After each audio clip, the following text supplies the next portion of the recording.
No one officially linked the subsequent disappearances to the Yoda land. Not when 2 hikers vanished while cutting through the overgrown forest trail behind the property, nor when an artist from Pittsburgh who had come to photograph the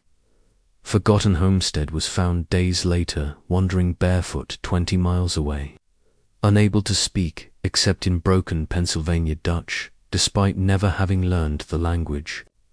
And certainly not when a group of amateur ghost hunters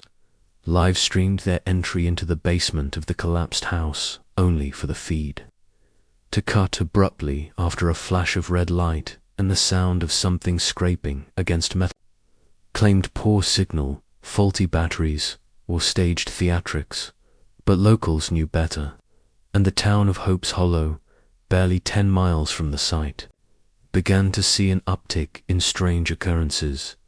Animals refusing to go near wooded paths,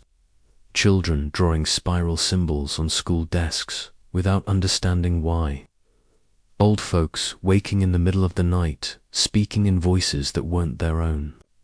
And while outsiders dismissed these as folklore born of rural boredom, those who'd grown up beneath the long shadow of the Yoda legend started talking, again quietly, cautiously, behind closed doors about the underroot place, the ancient stories their great-grandparents whispered when they thought no one was listening. Stories not of ghosts, but of something else, something older, that dwelled beneath the soil and did not care for men or God or reason, something that remembered the taste of names and had once been fed faithfully by those who understood the cost of peace. Abraham Yoda, it was said by a few aging voices in the community, had not merely been devout. He had been chosen, not by God, but by it. The dreaming thing beneath the trees and his family's disappearance had not been a crime or a miracle, but a covenant fulfilled. The sealing of an old pact when the stars were wrong and the ground needed blood to keep the veil intact. And now, as new generations treaded too near, building apps instead of altars, raising cell towers instead of barns, the veil thinned once more, and those with eyes to see it noticed how the trees leaned slightly inward on that property, not from wind or weight, but as though they were listening to something whispering from below, a hum just beneath human hearing that made dogs whimper and compasses spin, a lullaby buried in the hum of insects and the rustle of branches, a lullaby that had not been sung in decades but was now creeping back into the minds of children in their sleep, its verses disjointed and strange. Lay your head where roots run deep,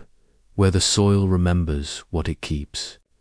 And so the land waited not dead, but dreaming curled in upon itself like an ancient seed whose time would come again.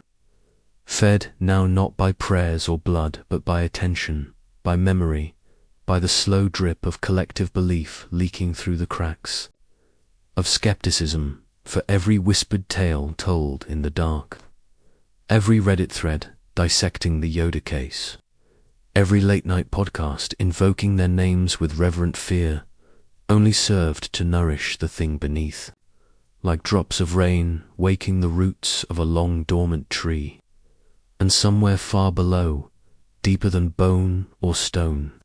something vast and cold stirred in the black soil and listened not with ears, but with the totality of its being, tasting the names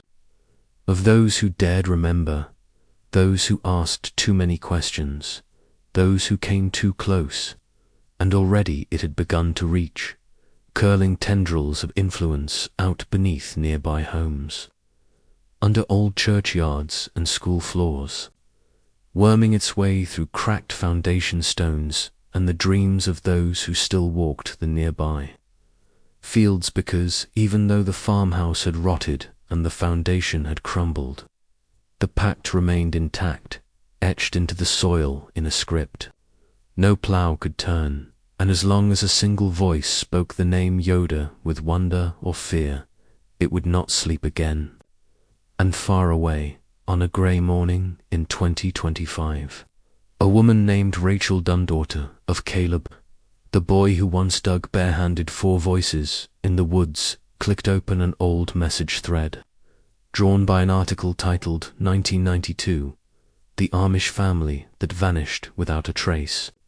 Until now, and as she scrolled through the photos, the old barn, the well, the eerie shadow in the attic window, she felt something stir inside her, not memory, not fear, but recognition, like the final note of a forgotten lullaby. And outside her apartment window, a tree that had always leaned toward the sun now bent ever so slightly toward the north,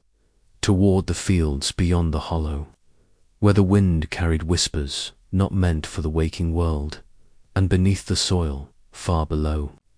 her feet, a name bloomed in the dark like a flower made of ash: Rachel.